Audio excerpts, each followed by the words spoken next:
हमारे खास मुलाकात कार्यक्रम में आज हमारे साथ ऐसी शख्सियत है जो समाज के लिए कार्य करती है, यानी समाज सेवा ही उनका परम कर्तव्य है। ऐसी शख्सियत है जीडी पटेल साहब। जीडी पटेल साहब को कौन नहीं जानता। किसी भी क्षेत्र की सेवा हो उस पर ये हमेशा अग्रणी रूप में आगे आते हैं और अपनी सेवा उस कार्य को अपने सेवा भाव के रूप में देखते हैं। गायत्री परिवार से जुड़े हुए हैं, मानव कल्याण के लिए भी ये काम करते आए हैं। आज हमारे बुलावे पर ये हमारे स्टूडियो पधारे हैं। तहे दिल से हम इनका स्वागत करते हैं।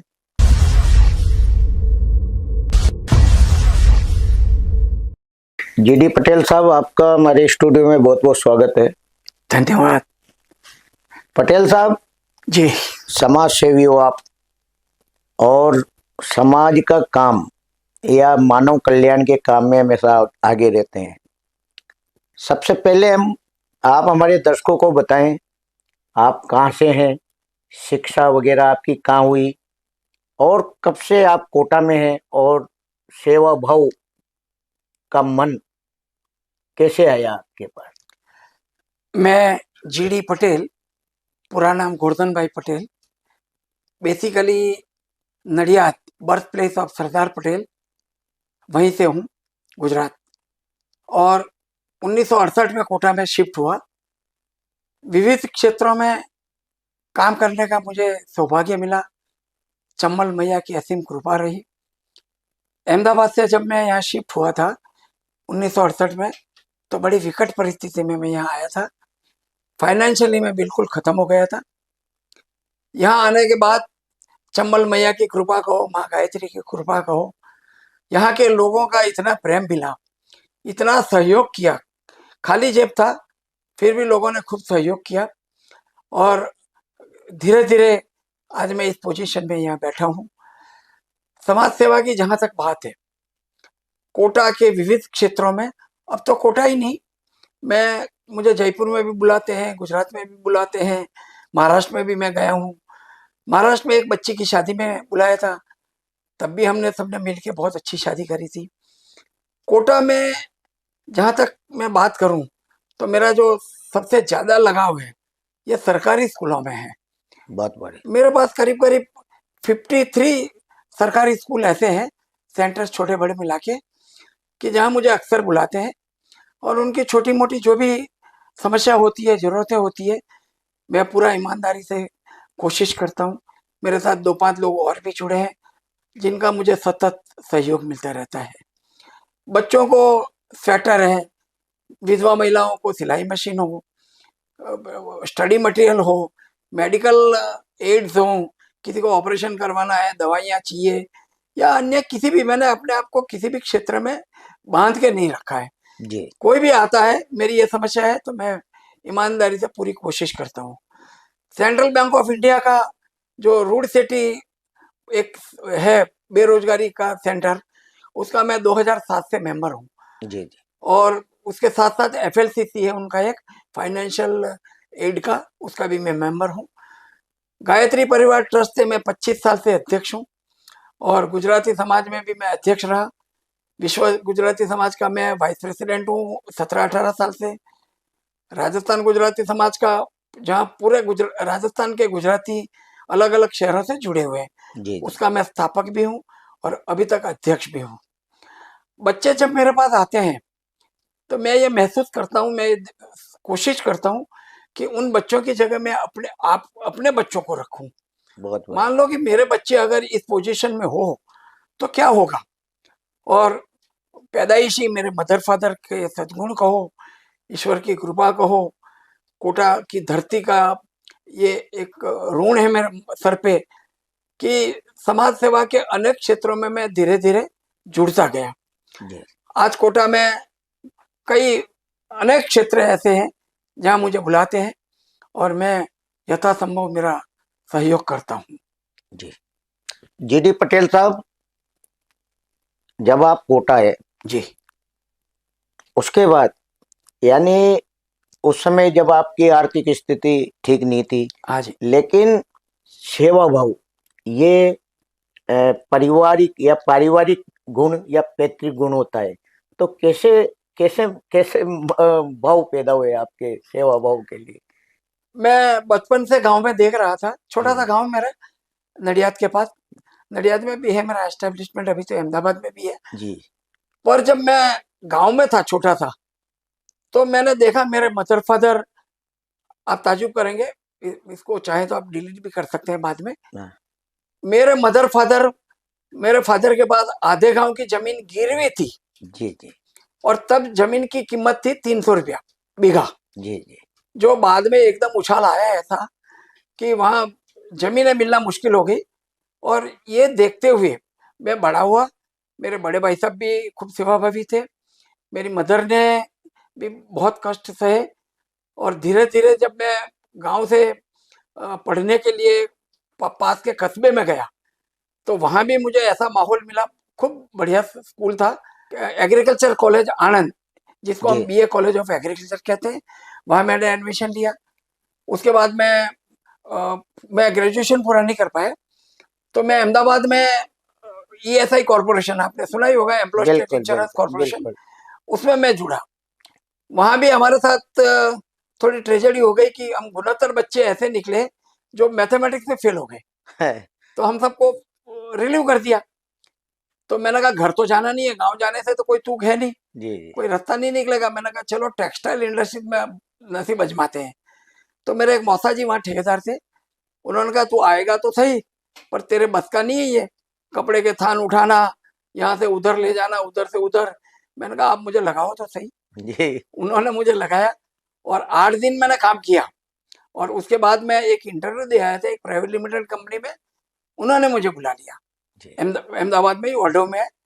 उस कंपनी में मुझे इतना ब्रेक मिला, इतना जबरदस्त ब्रेक मिला, क्योंकि वो कंपनी के 4 फॉरेन कोलैबोरेशन थे, जी अमेरिका, इंग्लैंड, जर्मनी, और शायद एक यूके का, ऐसा कुछ था। जी जी तो वो चारों कोलैबोरेशन के अंडर में मुझे तैयार होने का मौका मिला, सद्भाग्य मिला।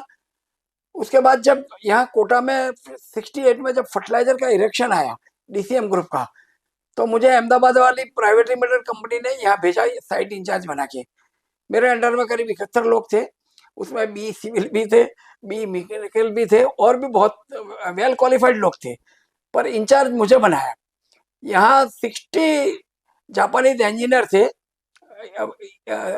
चियोडा केमिकल जापान के। जी जी तो 1 साल मैंने उनके नीचे काम किया, तो मुझे इतना अनुभव मिला, इतना अनुभव मिला, कि मैं यहाँ से जब वापस गया कंप्लीट करके, तो कंपनी वालों ने मुझे बॉम्बे भेज दिया। जी मैंने वहां भी झंडे गाड़े, प्रभु कृपा से। अंधेरी में रहता था, सेंट्रल रेलवे में करजत तक जाता था, कहाँ कहाँ नहीं भटका हूँ। और ऐसे करते करते जब मैं वापस अहमदाबाद आया, तो मुझे लगा कि अब बहुत हो गया, अब अपनी नौकरी छोड़ो। तो मैं और मेरे 2 दोस्तों ने मिलकर एक कंपनी बनाई, और हमने वहीं अहमदाबाद में एक काम चालू किया। पर बदकिस्मती से वो कंपनी हमारी चली नहीं, ज्यादा नुकसान में रही। जी जी तो मैं छोड़ के वापस कोटा आ गया सन 71 में। और यहाँ श्रीराम फर्टिलाइजर में मैंने जैसे तैसे जुगाड़ लड़ा के अपने आप को काबिल ठहरा के एंट्री ली मैंने। जी जी वो दिन और आज का दिन, श्रीराम फर्टिलाइजर में मैंने करीब 23 साल कॉन्ट्रैक्टरशिप करी। जी मेरा स्पेशलाइज जॉब था कोरोजन इंजीनियरिंग, जो केमिकल इंडस्ट्रीज में काम आता है। जी acid alkali brick lining, FRP lining, industrial coating, refractory lining, वो एक स्पेशलाइज जॉब था। जी मास्टर ही थी हमारी, उसमें मोनोपोली थी। वो काम करी, चल ही रहा था, बहुत अच्छा चल रहा था। और साइमल्टेनियसली गुजरात की एक कंपनी, गुजरात फर्टिलाइजर बड़ौदा की, जी यहाँ काम उनका चल रहा था। उन्होंने मुझे बुलाया कि आप खाद के बिजनेस में आ जाओ। अरे मैंने कहा मैं भाई श्रीराम फर्टिलाइजर में बहुत सुखी हूँ, मुझे क्यों यहाँ परेशान कर रहे हो आप। उन्होंने कहा नहीं नहीं, आप आ जाओ आ जाओ। मैं बेमन से जुड़ा, और धीरे धीरे मुझे अच्छा भी लगा, हाँ और खूब राहत का काम था। तो धीरे धीरे मैंने कॉन्ट्रैक्टरशिप कम करी, और ये ट्रेडिंग में हम आ गए। जी ईश्वर की कृपा से इस ट्रेडिंग में आज तक हमारे ऊपर एक भी दाग नहीं लगा है, न कालाबाजारी का जी न जी किसी और चीज का। उसका एक ही कारण है, मैं ये सोचता हूँ पीछे मुड़ के, तो मैं देखता हूँ कि मैं कल क्या था, आज मैं बिल्कुल क्या हूँ, और किन के कारण हूँ मैं आज। हाड़ौती के कारण, जी हाड़ौती के खासकारों की उनके आशीर्वाद से मैं यहाँ हूँ। तो मुझे कालाबाजारी के धंधे में नहीं पड़ना चाहिए। जी मुझे 2 रोटी खानी है और ऊपर वाला 3 रोटी दे रहा है, तो मैं क्यों कोई गलत काम करूं। इसलिए कोटा में मेरे कलीग सब साथीदार नाराज भी होते थे, क्योंकि उनके ऊपर केस चलते थे। जी जी जी तो वो ये कहते थे कि ये तो पागल आया है कोई कोटा गुजरात से, उठा पटक करता रहता है, नुकसानी के काम करता है। एक्यूट शॉर्टेज में 95 में मैंने पूरे राजस्थान से डीएपी इकट्ठा किया, जहां जहां पड़ा था वहां से किराए दे दे के लाया, और यहाँ मैंने सिर्फ और सिर्फ एमआरपी पे बेचा। तब भी लोग नाराज थे। कृषि विभाग ने कई बार कई डीलरों को ये कहा कि भाया धंधा करना है तो तू जीडी पटेल की दुकान पे जा, उनसे समझ, उनके ऊपर आज तक एक भी दाग नहीं है। और मेरा हमेशा प्रयास रहता है, क्योंकि मैं कई क्षेत्रों से जुड़ा हूँ। बिल्कुल गुजराती समाज के, विश्व गुजराती समाज है, राजस्थान गुजराती समाज है, कोटा गुजराती समाज है, अखिल भारत गुजराती समाज है, गायत्री परिवार तो पूरे इंडिया का, अब्रॉड का है। तो मेरे लिए ये मुश्किल था, मैं चाहता तो भी नहीं कर सकता था कालाबाजारी, जी जी क्योंकि बदनामी होती मेरे पीछे सबकी।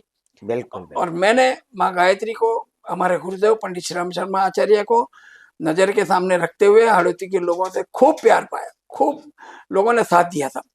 आज मैं जो कुछ भी हूँ, ये सिर्फ और सिर्फ कोटा और हाड़ौती के कारण हूँ, जी चंबल मैया के कारण हूँ। जीडी पटेल साहब, आप गायत्री परिवार से जुड़े हुए, जी। कब आपके मन में ऐसा सेवा भाव जागा?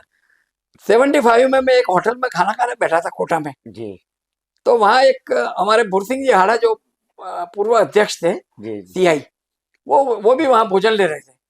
तो बाद में बात निकली, तो उनको पता लगा कि मैं गुजरात से आया हूँ। जी तो उन्होंने कहा कि आप हमारे साथ जुड़ो गायत्री में। मैं परेशान तो आया ही था वापस। जी जी मैंने कहा कहीं तो मन की शांति चाहिए, चलो आपके साथ जुड़ते हैं। तो मैं उनके साथ हो लिया। धीरे धीरे शुरुआत में तो मैं एक साधारण कार्यकर्ता की हैसियत से जुड़ा, जी फिर धीरे धीरे धीरे डिवोशन बढ़ता गया।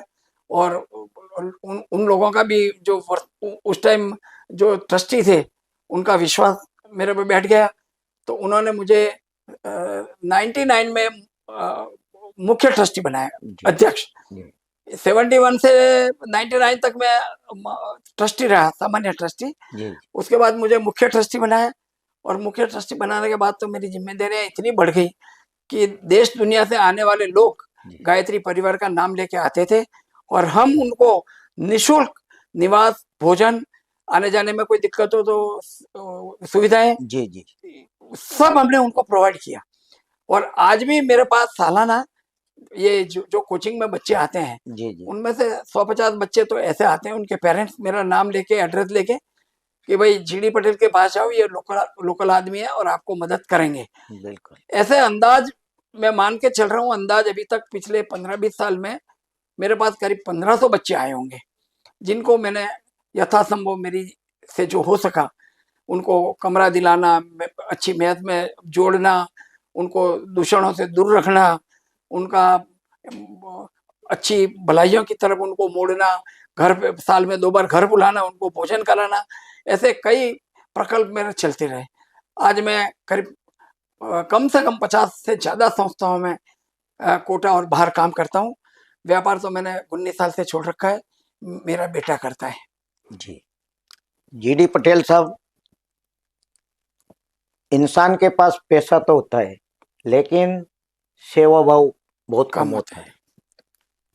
आपकी जो ये सेवा भाव देखकर मुझे ऐसा लगता है कि आपने किसी भी क्षेत्र को नहीं छोड़ा जहां आपने मदद नहीं की हो, चाहे अस्पताल हो, कोई भी हो। स्कूल हो। ये गीता में भी कहा गया है कि दान देना मानव का परम कर्तव्य है, लेकिन दान श्रद्धा से दिया गया हो वो उत्तम दान श्रद्धा माना। और स्वेच्छा से। हाँ, स्वेच्छा से दिया दान उत्तम दान माना जाता है। बिल्कुल। तो आप कैसे ये व्यवस्था कर पाते हैं? जो आपके पास आता है वो खाली हाथ नहीं जाता। कैसा कैसा सोच बना के चलते हैं सर आप? मेरा परिवार, मेरे परिवार का बहुत साथ रहा। जी मेरे बच्चों ने कभी पीछे मुड़ के नहीं देखा, और मेरे साथ ऐसे 8-10 लोग कोटा में जुड़े हैं। जी जैसे एक सज्जन है केबी नंदवाड़ा, और ऐसे कई लोग हैं जिन्होंने मुझे हमेशा तकलीफ में साथ दिया, जी फाइनेंशियली और मैन पावर भी। जब भी कोई दिक्कत आती थी तो मैं उनका संपर्क करता था, तो मुझे वो सहयोग करते थे, और आज भी वो सहयोग करते हैं। आपको ध्यान हो तो 97 में जब जेके बंद हो गई, जी जी तो वो श्यामरी सिंघानिया विद्यालय भी धक्के पे चढ़ गई। बिल्कुल बिल्कुल। उनका बिजली का कनेक्शन कट गया, पानी का कनेक्शन कट गया, उनकी ग्रांट बंद हो गई। तो दैनिक भास्कर में एक लेख आया उनका, जी जी तो मेरे खून में थोड़ा उबाल तो था ही। मैं ढूंढते ढूंढते पहुंच गया जेके स्कूल में, अच्छा और प्रिंसिपल को मैंने पूछा आपकी क्या दिक्कत है। तो उन्होंने कहा साहब सबसे पहले तो ये बात है कि पानी और बिजली कट गई। मैंने कहा चलो आप अभी चालू कराते हैं। मैंने हाथों हाथ अपने सोर्स लगाए और बिजली पानी चालू करवाए। मुझे भी बच्चों के साथ लगाव तो शुरू से ही है, पैदाइशी। जी जी तो मैं धीरे धीरे उन बच्चों के साथ जुड़ता गया, और 2017 तक अराफत ने जब उसको खरीद लिया, तब तक मैंने वहां अध्यक्ष पद पे काम किया, कई महानुभावों के सहयोग से जी खूब काम किया था, और बच्चों को निःशुल्क वहां हमने सब कुछ प्रोवाइड किया था। जीटी पटेल साहब, जी आप जो सरकारी स्कूलों में हाँ जी।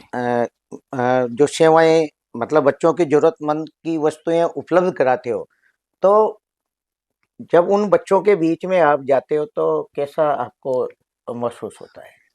आप ताजुब करोगे, मैं अपने आप को इस मामले में बड़ा सौभाग्यशाली मानता हूँ। आज भी मेरे पास मेरे ऑफिस में रोज 25-30 बच्चे आते हैं। जी बाबा टॉफी दो, बिस्किट दो, गुब्बारा दो, ये दो, कचौरी खिलाओ। और आप सबको आश्चर्य होगा, आनंद होगा कि मैं उन बच्चों की ख्वाहिश करीब करीब पूरी करता हूँ। जी कभी उनको गर्म स्वेटर चाहिए, ड्रेस चाहिए, जूते चाहिए, कोई भी चीज की हो। साइमल्टेनियसली मैं मेडिकल कॉलेज जी और नयापुरा वाले एमबीएस एमबीएस हॉस्पिटल से भी जुड़ा हूँ। न्यू मेडिकल कॉलेज में तो हम अक्सर आते जाते रहते हैं। उनको जब भी किसी चीज की जरूरत होती है तो वो बुलाते हैं, और आज तक हमने जितनी भी बार उन्होंने बुलाया, सरदाना साहब हो, जी एक डॉक्टर वर्मा थे, ये आपके उसके बाद सुशील जी आए, डॉक्टर आरपी मीणा आए, अभी आशुतोष आशुतोष जी है। इन्होंने जब जब याद किया, जो जो छोटी मोटी कोई चीज याद करी उन्होंने कि ये हमारे स्टाफ को या हमारे पेशेंट्स के लिए ये जरूरी है, तो हमने पूरा प्रयास करके अभी तक उसकी जरूरतें पूरी की है हमने। जी ये मेरे लिए बहुत बड़ा सौभाग्य है। जीडी पटेल साहब गुजराती हो, हाँ जी। और गुजराती में सेवा भाव नहीं हो, ये बहुत कम लोगों के पास ये चीजें तजुर्बा होता है। आप जब मेडिकल सेवा में जाते हो, किसी भी आपका दिया हुआ कोई भी चीज भेंट करने, तो वहाँ जब देखते हो वहाँ का परिदृश्य, ग्रामीण क्षेत्रों से आए हुए दुखी जन भी, परिजनों को भी देखते हो, तो कैसा आप अपनी जो वस्तु भेंट करके आते हो तो कैसा उनके बीच में पाकर कैसा आनंद मिलता है आपको? आपको आश्चर्य होगा जब उनका फोन आता है जी कि हमारे यहाँ इन चीजों की जरूरत है, तो न तो मैं एप्लीकेशन लेता हूँ, न कोई एक्नॉलेजमेंट मांगता हूँ कि भाई आपको हमने ये सामान दिया, इसकी एक्नॉलेजमेंट दो। जी ऐसा कुछ नहीं है, क्योंकि वो भगवान कृष्ण ने बहुत बढ़िया उनके बारे में एक कैप्शन है कि तेरा तुझको अर्पण, क्या लागे मेरा। बहुत बढ़िया। मैं क्या लेके आया था और क्या लेके जाऊंगा, और जब उन बच्चों के, उन पेशेंटों के मुंह पे जब वो खुशी देखता हूँ, तो मुझे ऐसा लगता है कि मैंने सब कुछ पा लिया है। और वाकई में मैं आज भी महसूस करता हूँ कि मैं किसी चीज की कमी महसूस नहीं करता हूँ। मुझे बहुत खुशी होती है, बहुत आनंद आता है। जी जीडी पटेल साहब, दान का एक भाव है कि जिस हाथ से दिया जाता है वो दूसरे हाथ को पता भी नहीं होता। मैंने देखा, और मैंने क्या, कई लोग बताते हैं कि ना, जो आप जो चीज देते हो उस पर कहीं कोई नाम अंकित नहीं होता।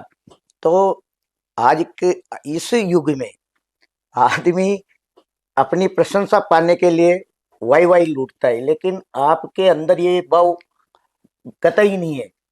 आपको अच्छा लगेगा भाई साहब, कि मैं कभी ऐसी किसी अपेक्षा से ऐसा कोई काम करता ही नहीं हूँ। जी क्योंकि ऐसा कहते हैं कि अगर आपने एक हाथ से दान दिया और दूसरे हाथ को पता लग गया तो वो ईश्वर तक पहुंचता नहीं है।